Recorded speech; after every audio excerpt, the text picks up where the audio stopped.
always her pictures. That's all she wanted to see. Still wonderful, isn't it? And no dialogue. We didn't need dialogue. We had faces. Gloria Swanson plays a great silent movie star, remembering her past in a classic moment from Sunset Boulevard.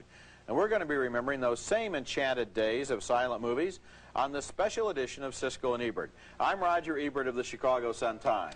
And I'm Gene Siskel of the Chicago Tribune. You know, silent movies get a bum rap. They're thought of as inferior to talking pictures, and part of that reason is that for most of us, looking at silent movies in recent decades, the films themselves look pretty faded and beat up, like the prints have been dragged down a gravel road. But in the last couple of years, many of the very best silent films have been restored to clean, sharp, pristine quality and are now available on home video. And so the magic of silent film, which you can really see now at home, is the subject of this special show. And Roger begins by looking at the type of movie that most people associate first with the silent era, comedies. Most of Charlie Chaplin's work and much of the work by Buster Keaton and other great silent comedians is available now on tapes and discs. And video stores say they're popular rental items. In fact, a lot of people probably think most silent movies were comedies. That's maybe because the great work of Chaplin, Keaton, Harold Lloyd, and the other silent clowns has aged better than some of the dramas. You could possibly make the argument that dramatic movies benefited from being able to talk. Most people today would probably agree. But how could sound have possibly contributed anything to a perfect moment of physical comedy timing like this one from Buster Keaton in Our Hospitality?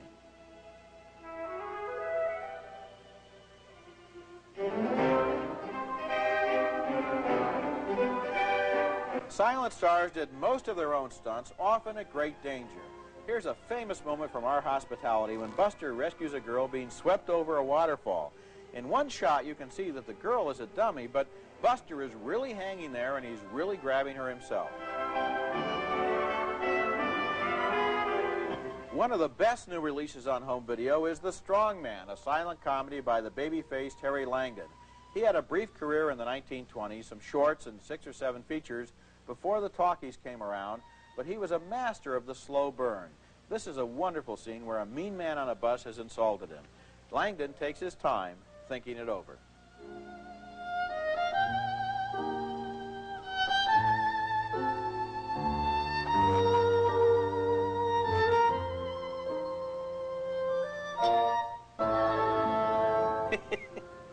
Harry Langdon's almost glacial thought process there was one of the funniest things I discovered while watching silent movies for this program. The Strong Man is a very funny movie, directed, by the way, by the great Frank Capra. 2 things you may have noticed in both of those films. First, the picture is good, because these films have been restored. Second, the characters in those movies do not run around in a jerky fashion in fast motion. The actors in silent movies moved at the same natural pace as actors do in sound films today. But silent movies were shot at 16 frames a second, and talkies at 24 frames a second, and a lot of us grew up watching silent movies on sound projectors and somehow got the idea that everybody in a silent movie was racing through life. Now, timing is the essence of physical comedy. Right. And when you speed it up by a third, as they did in a lot of those movies we saw at summer camp, the jokes were lost. Now we can see the timing as these great comedians had it. There's a great line being used to promote silent movies, and they say that you can listen to them with your eyes. And when they're shown, these comedies are shown in their proper speed, I think you're pulled into them in a way. I think it also applies to dramas as well. You're pulled into them in a way that sound pictures push you back. Of course, the artist most associated with silent comedy is Charles Chaplin. One Chaplin video worth watching is The Kid from 1921, with Chaplin as the tramp, the immigrant everyman who winds up taking care of an abandoned little boy. The film's greatest emotional moment is when the authorities try to take the kid, little Jackie Coogan, away from the tramp. Extraordinarily realistic emotion here.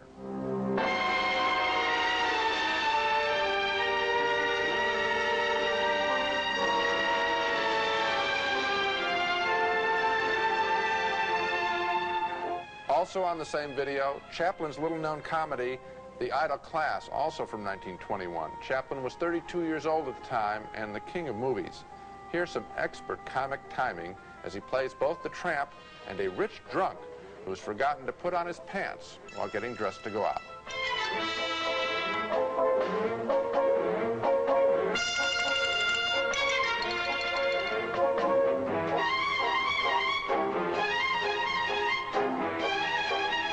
the time he made these movies, Charles Chaplin was nothing less than the most famous person in the world. And American silent movies created stars of incredible power. The first mass-marketed sex star was Clara Bow, the so-called It Girl, shown here as a sales girl on the make with her boss, Antonio Moreno, in the 1927 movie called It. In the movie, we're told that it, or sex appeal, is created by not constantly caring about whether you're liked by the opposite sex. Clara Bow is certainly a joy unto herself when she and a friend recut a dress for her first fancy dinner out. The film's most visually dazzling sequence is when director Clarence Badger has Clara Bow and her boss go through their first date at an amusement park, and they literally tumble into each other's arms and into our fantasies.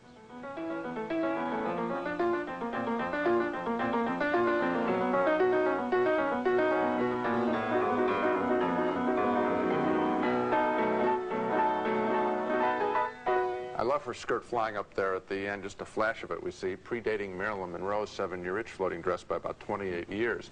Clara Bow didn't survive the sound era. Her off-screen troubles also anticipated Marilyn Monroe's, but her silent appeal remains. And what's interesting, I think, as we go through these silent films is that you can almost match everything that was done visually and by star from silent era to the sound era. Nothing is missing. You know, Gene, you were talking about the way that silent films draw us in and sound films pushes away. I looked at a lot of these movies with a large group of people, family, friends, neighbors, and at one point I was looking at some of the little kids who were in the front row.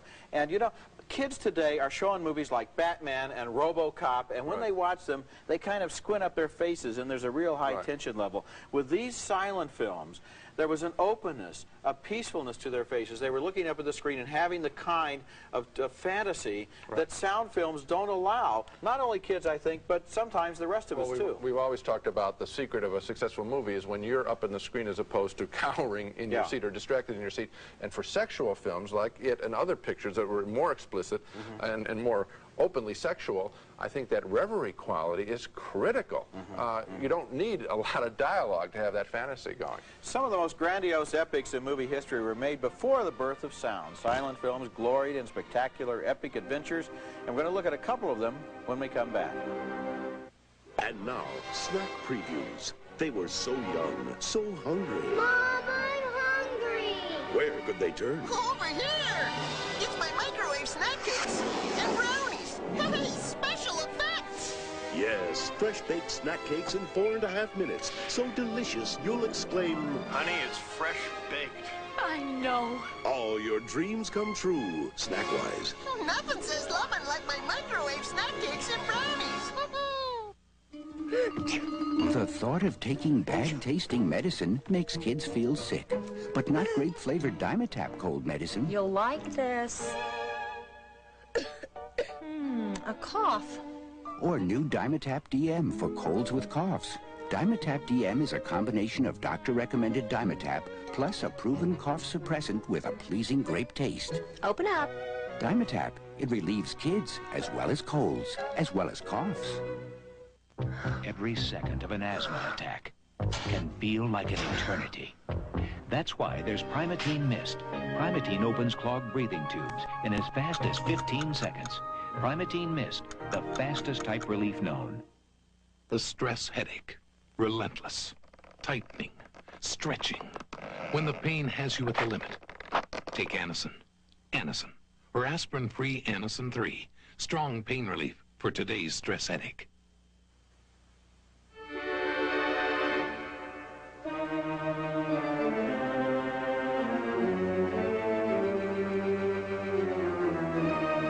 Watching a scene from Cecil B. DeMille's The Ten Commandments, not the talkie that he made that plays on TV every year, but DeMille's original silent version made in 1923.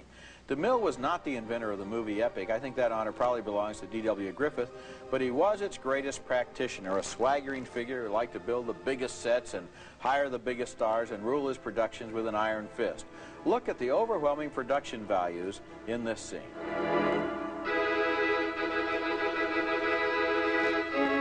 Here's a scene from another great silent epic, Abel Gance's Napoleon from France. It's one of the critical moments in the history of the French Revolution, and the Chamber of Deputies is in an uproar. To suggest how much emotion was being generated, Gans tied his camera to a rope and let it swing like a pendulum above the action. Then he intercut it with another stormy scene of young Napoleon at sea.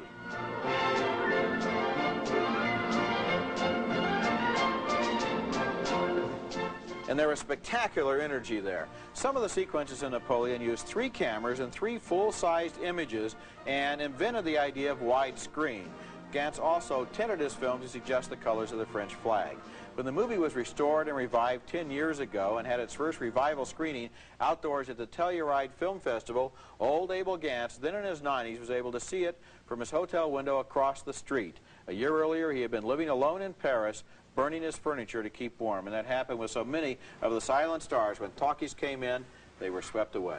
And they'll be restored. I had, I'm going to name drop Federico Fellini here, because I had a conversation with him that sums up my whole attitude towards silent films. I was asking him what he thought about silent pictures, and he said, nothing that has been done in the sound era, by him or by anybody else, hadn't been done, he felt, in silent pictures. Nothing less. And he said, I'd like to take a compliment. He said, I can't. We owe it all to them. He said, I owe a lot of my stuff to von Sternberg. And you see it with when you see it with Napoleon. We were there. I saw it in Radio City Music Hall with an orchestra. One of the greatest film experiences that I've ever had.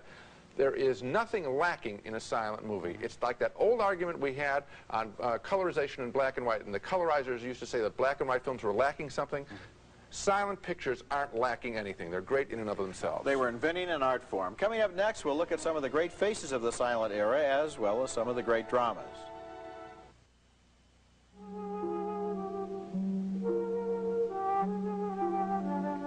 The immortal features of Greta Garbo, obviously one of the greatest female stars of the silent era. And I suppose the biggest surprise for viewers of silent pictures will be the realization that women in that period were clearly the equal of men, maybe greater. The silent era was nothing like today, where better than 2 out of 3 leading roles go to men. Lillian Gish was also one of the great stars of the silent era. In The Wind from 1928, a great drama, Victor Seastrom, the superb Swedish director, conveyed the danger of prairie life as city girl Gish comes to the country by train, the wind blowing the dust against the train's window. Later in a moody shot, the wind is portrayed by Indian legend as a wild horse, a horse that's certainly more exotic than the trademark horse for today's TriStar pictures. Louise Brooks was another dramatic screen star, a striking sexual presence.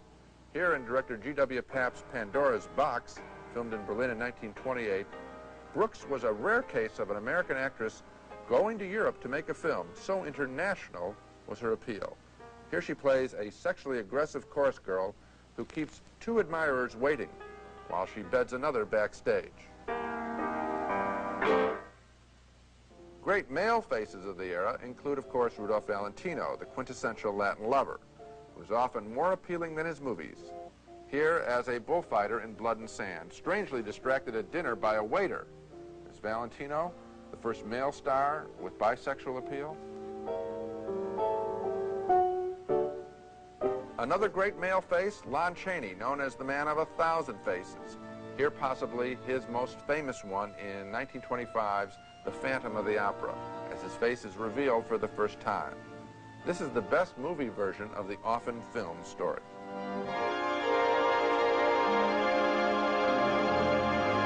Lon Chaney was born to parents who were both deaf and mute, and by legend, he became a master of silent performance naturally. And maybe it's time to stick up for the actors here. Again, we think of them as overacting. Not when you watch this, and not when I've watched these pictures. I don't feel that there is any oversized acting in the higher quality films. You know, one of the things I noticed in looking at Valentino's films, for example, The Eagle, which I looked at, is that although my received notion of Valentino was that he was this grandiose profile who was always overacting, actually in a film like that and in Blood and Sand, he has a lot of comedy, a lot of resilience, a lot of attractiveness, and he doesn't stand around posing all the time. You have to go back and look at these movies again to see what was really there. Before the talkies, films, of course, had no language barriers, and so they were a truly international art form. We'll look at some of the great international silent successes when we come back.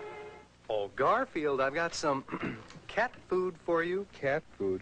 I'm fasting. What's the matter? You fasting or something? Is there an echo in here? Hey, Garfield. This is Alpo cat food, loaded with proteins from meat, fish, poultry, dairy products, and grain sources. The same Alpo cat food you went crazy for. But you're fasting. Right. Pretty fast, huh? Alpo cat food. The first and only cat food nutritious enough for Alpo and good enough for me.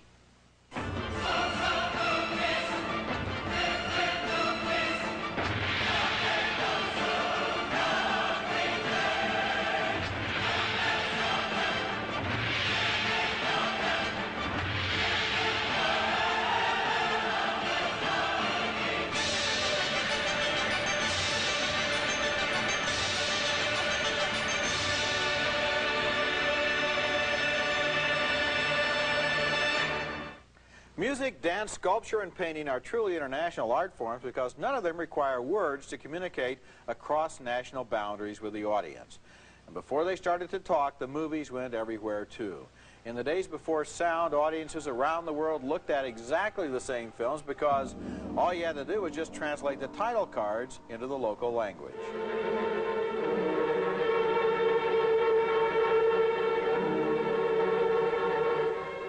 This is one of the most famous sequences in movie history from Sergei Eisenstein's silent Russian classic, Potemkin. The tragedy of the baby carriage is made up of a montage of dozens of individual shots. Fritz Lang's Metropolis was a futurist fantasy of a vast underground city where the workers were literally cogs in a machine.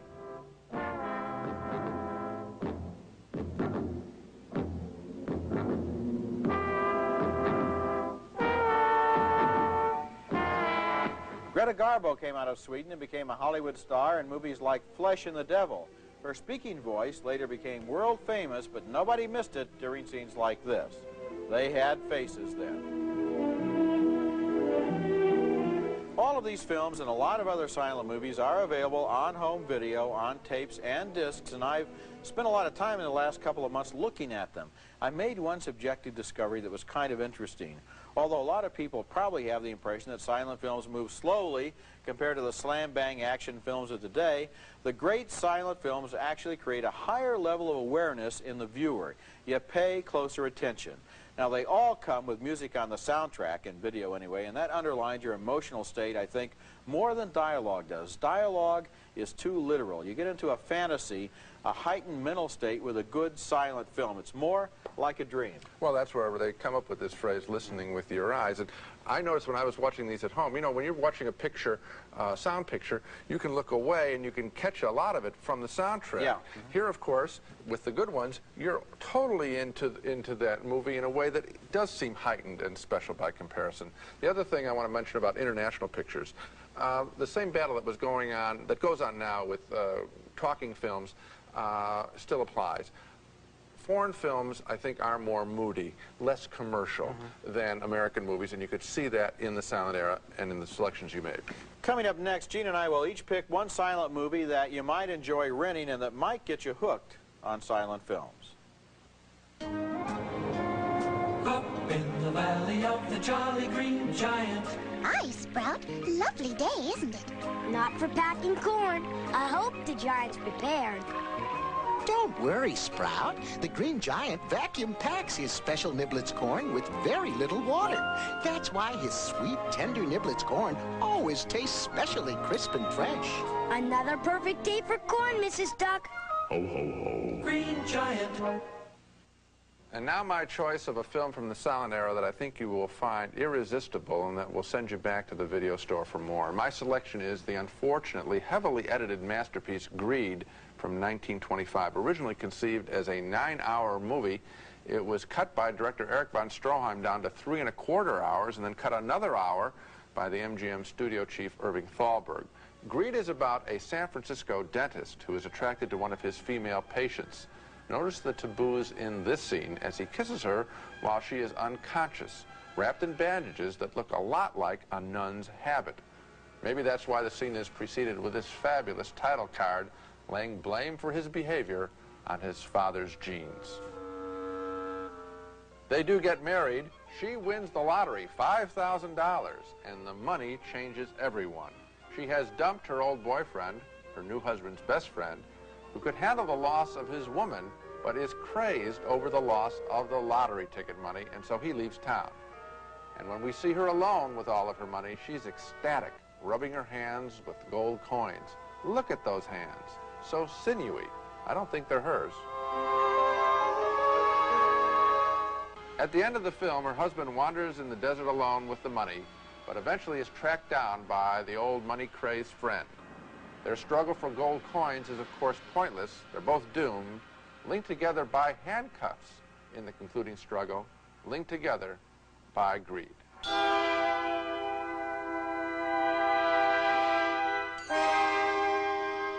Greed is one of the greatest dramas ever filmed. The depth of emotion is flat out, without seeming silly, maybe because the movies back then were clearly fantasies, eager to dazzle, to surprise, and to amaze. You know, in this whole talk about film preservation and films that were cut or lost or destroyed, the most tragic thing I found out about Greed was that the full 9-hour version existed until 1957 in the MGM vaults when it was thrown out. Yeah. 27 years after talkies came in, they still had it, and then they threw it away. 2/3 of all movies before 1920 are gone. The single most enjoyable silent movie I think I've seen is The Thief of Baghdad with Douglas Fairbanks Sr. Of all the silent adventure films, this may be the single most entertaining. There may be greater films. There are greater films, but this one is fun.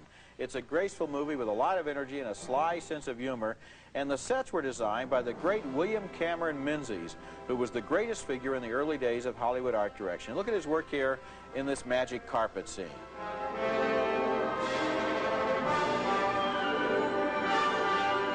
The key to the movie was the dashing figure of Fairbanks himself. He was a natural acrobat, and his son, Douglas Fairbanks Jr., says his father practiced for weeks on trampolines to make stunts like this one look easy. The best book on silent movies is Kevin Brownlow's The Parades Gone By, and in it, the director, Alan Dwan, talks about the secret of Douglas Fairbanks' acrobatic artistry. Doug's stunts were not great acrobatic feats, he says. They were good stunts performed with remarkable grace. If Fairbanks was going to jump onto a table, for example, they'd simply build the table at the height he could gracefully jump to. Fairbanks would rehearse for hours or days to make everything look so fluid and easy. And Thief of Baghdad is just lots of fun to watch. It is fun to watch, and that would have probably been my other pick if you're talking about sheer entertainment value, a picture that you can sit down with the whole family. It is thoroughly enjoyable, and there's a real joy in the way he performs this picture. I mean, he's framed with almost in irises a lot of the time. It's quite beautiful. One of the things they do is they're not afraid to have a giant set with a small figure in it. Instead of always being in close-up, they think of the whole frame. And you know, it's almost like these new video releases have made it possible for people to rediscover silent movies once again. They're back, they're restored, they're fun to look at, the soundtracks are okay. It's not like it used to be. That's it for this special edition of Siskel and Ebert. Next week we'll be back with reviews of new movies, including Jacob's Ladder, a psychological thriller starring Tim Robbins, and tune in tomorrow, a romantic comedy starring Barbara Hershey and Peter Falk. That's next week, and until then, the balcony is closed.